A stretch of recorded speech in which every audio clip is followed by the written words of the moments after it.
Shalom Bapak Ibu Saudara yang saya kasih dalam Tuhan Yesus Kristus. Kembali kita jumpa di pagi hari ini dengan suara pastoral.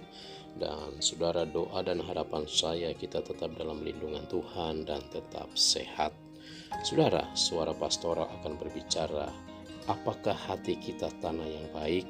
Dalam Injil Lukas pasal 8 ayat 15 berkata, yang jatuh di tanah yang baik itu ialah orang yang setelah mendengar firman itu menyimpannya dalam hati yang baik dan mengeluarkan buah dalam ketekunan. Saudara, ini menunjukkan bahwa kondisi hati memiliki peranan penting dalam perjalanan hidup kita.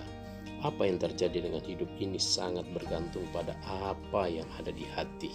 Dan gambaran hidup yang sekarang sedang kita jalani adalah juga cerminan hati kita. Kalau hati kita bersih, jalan hidup kita juga akan bersih.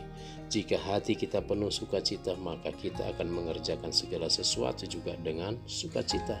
Tetapi apabila hati kita pahit, jalan yang kita tempuh pun akan diwarnai dengan kepahitan.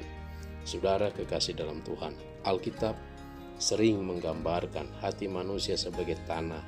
Ada yang berbatu-batu, tanah di pinggiran jalan yang keras, tanah yang penuh semak duri, tetapi ada juga tanah yang subur.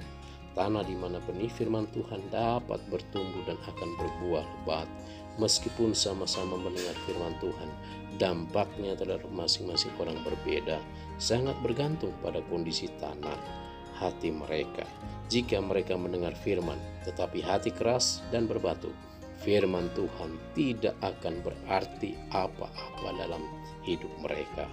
Saudara, hati dikategorikan sebagai tanah yang baik apabila ia dalam keadaan bersih, tidak ada kebencian, sakit hati, kepahitan, kecewa, dendam, atau ambisi-ambisi duniawi.